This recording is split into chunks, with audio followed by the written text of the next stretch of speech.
Okay, so Range Rover Sport is a 3-liter diesel.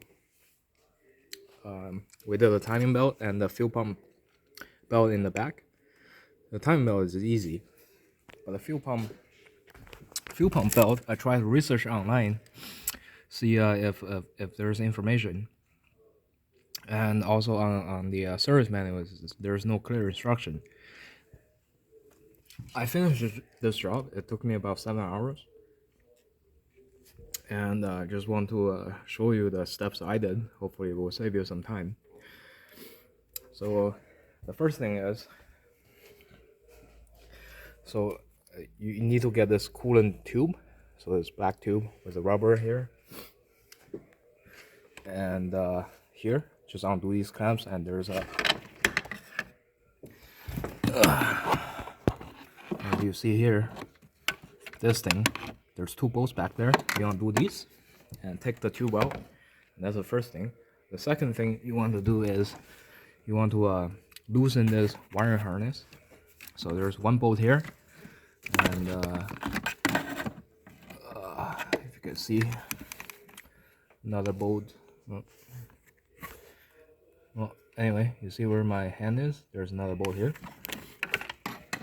and unplug it here, and take this cover off, undo all the injector plugs, and just kind of slide it, let it lay over here, so it'll give you some room.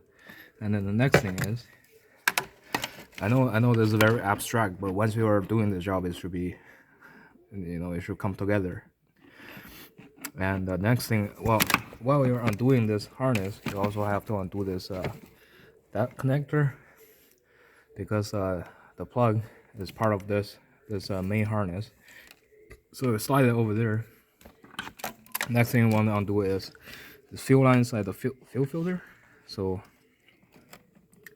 you want to undo 2 lines here, and also kind of lay it over there. And next thing is there's a high pressure fuel line.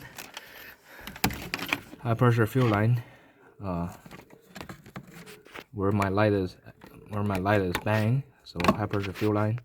I can't show you the nut because it's all buried under there. But once you remove lay over the harness and the fuel line, there's low pressure fuel hoses. You should see the nut at the high pressure pump somewhere in the center there. And so you have to remove this fuel line. And the next thing is this the next thing. So the next thing, this is the middle of the engine. So the next thing is this PCV hose. You have to undo this here, and so this the bolt at the bracket here. So hose this tube down, and you have to slide this tube backwards.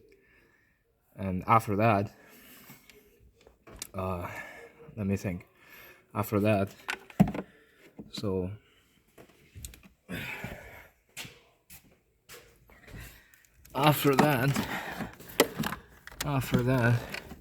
you all remember where the coolant tube bolts onto this bracket. This bracket comes off.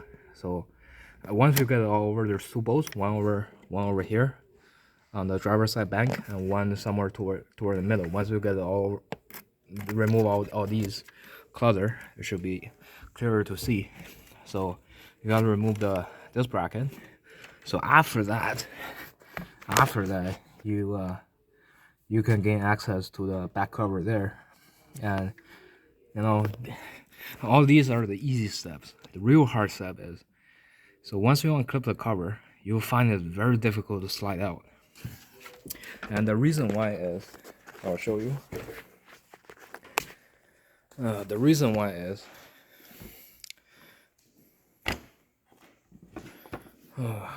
so here's a cover. It has a lip on the bottom and grabs onto the pulley.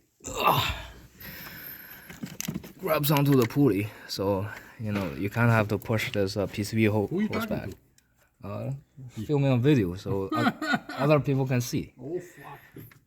So you push this PCV hose back as far as you can, and if you go around Oops. Go around. You see where my hand is? This is a PCV hose that wraps to the back. You know, wraps to the back, and wraps around here. So you have to push it as far as your back. I did undo the connection at the bottom here, and that did not really help. So in your case, I'm not sure that you need to or not, but as far as you can, and then you just have to you have to pry the cover open at the top first, and then use a small pry bar. You go around the seam to the bottom. You know, you can't really get to the bottom, but you have to go to the sides. You kind of have to pry the bottom out, let it slide over the pulley, and once it slides over the pulley, then it's easy. The cover, you just kind of wiggle it, the cover comes out, and after that, there's a tool that locks a fuel pump, but in my case, I contact my supplier and he cannot come today, so we didn't get the tool. However, so we put the timing belt on, so the cam is locked to the crank. Well, relatively, the friction at the crank is holding the cam, so we're not really worrying about the cam pulley is spinning.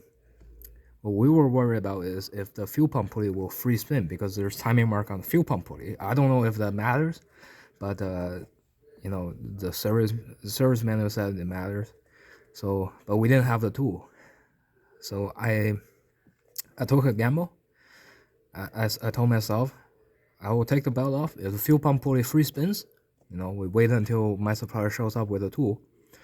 If it doesn't, then we put a belt on. So we took the tension out, we took the belt off, and fuel pump is actually very tight. It doesn't really spin by hand.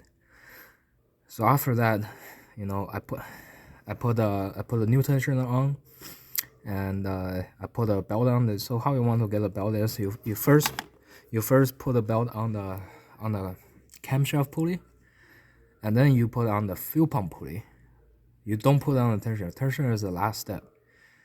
So once you get a belt between the fuel pump pulley and the camshaft pulley tight, and then you should have enough slack at the tensioner, and you slide it over the tensioner pulley, and then you pull the tensioner out. There you go. And then putting together is easy. This cover is much easier to put in than it's coming out. So after that, you have to remember where everything goes. There's different clips.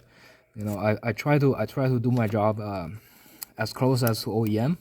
So I put all the hold downs, wire hold downs, cable hold downs, tube hold downs, hose hold downs, everything back together. So, if anyone take a glance over this engine, they will think it never came apart, but it does. So anyway, that's how you do it.